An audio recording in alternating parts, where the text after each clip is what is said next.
போர்டில் editing formatting certificate பார்க்க போகிறோம். ஓகேவா? பார்த்தீங்கன்னா ஈக்குவல் டு ரேண்டன் இருக்கு. ஸோ என்டர் கொடுத்துட்டேன். இதாவது இப்போ பார்த்தீங்கன்னா ஃபார்மேட்டிங் சர்டிஃபிகேட்ஸ், அதாவது ஃபார்மேட் பண்ணுறக்கு பார்த்தீங்கன்னா கண்ட்ரோல் பி கொடுத்தீங்கன்னா எல்லாமே என்ன பார்த்தீங்கன்னா போல்டாக மாறிடும். இப்போ பாருங்க, ஃபர்ஸ்ட் வந்து செலக்ட் பண்ணிங்க. செலக்ட் பண்ணுறதுக்கு control A for select and control B கொடுத்தீங்கன்னா எல்லாமே போல்டாக லெட்டரில் மாறிடும். அதாவது ஃபர்ஸ்ட் சர்டிஃபிகேட் பார்த்தீங்கன்னா கண்ட்ரோல் பி ஃபார் போல்டு, ஓகேவா? போல்டாக யூஸ் பண்ணுற பார்த்தீங்கன்னா கண்ட்ரோல் பி. ரெண்டாவது பார்த்தீங்கன்னா ஃபார்மேட் சர்டிஃபிகேட் பார்த்தீங்கன்னா கண்ட்ரோல் ஐ. அப்படியே கண்ட்ரோல் ஐ கொடுத்தீங்கன்னா இட்டாலிக்கா மாறிடும். ஓகேங்களா? அதாவது வேர்ட்ஸ் எல்லாமே பார்த்தீங்கன்னா இட்டாலிக்கா மாறிடுச்சு. நெக்ஸ்ட் பார்த்தீங்கன்னா control you for underlining the words. அதாவது கண்ட்ரோல் யூ கொடுத்தீங்கன்னா அப்படி என்ன ஆகும், எல்லாமே அண்டர்லைனாக மாறிடும். அண்டர்லைனில் வந்துடும். கண்ட்ரோல் யூ கொடுத்தீங்கன்னா அண்டர்லைனில் இருக்கும் வேர்ட்ஸ் எல்லாமே. அதாவது control plus shift, control shift greater simple, அதாவது ஃபாண்ட் சைஸ் வந்து இன்க்ரீஸ் பண்ணலாம். ஓகேவா? இப்போ பாருங்க, control shift greater than simple கொடுத்தீங்கன்னா ஃபாண்ட் சைஸ் வந்து அப்படியே இன்க்ரீஸ் ஆகும்.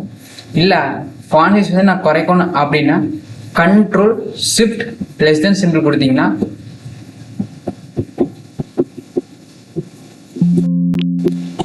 Control shift less then simple கொடுத்தீங்கன்னா ஃபாண்ட் சைஸ் வந்து அப்படியே லெஸ் ஆகும். ஓகேங்களா? நான் கீழே டைப் பண்ணிடுறேன். இன்னும் ஷார்ட்கட் யூஸ் பண்ணுறோம். Control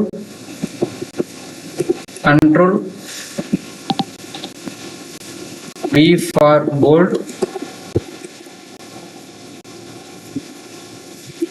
control I for italic,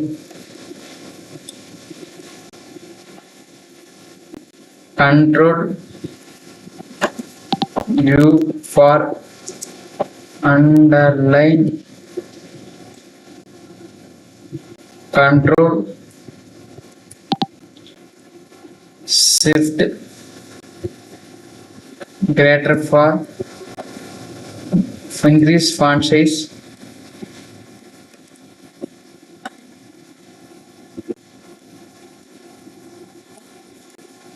control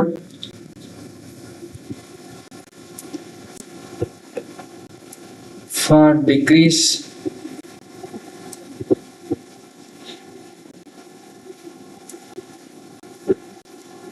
font size.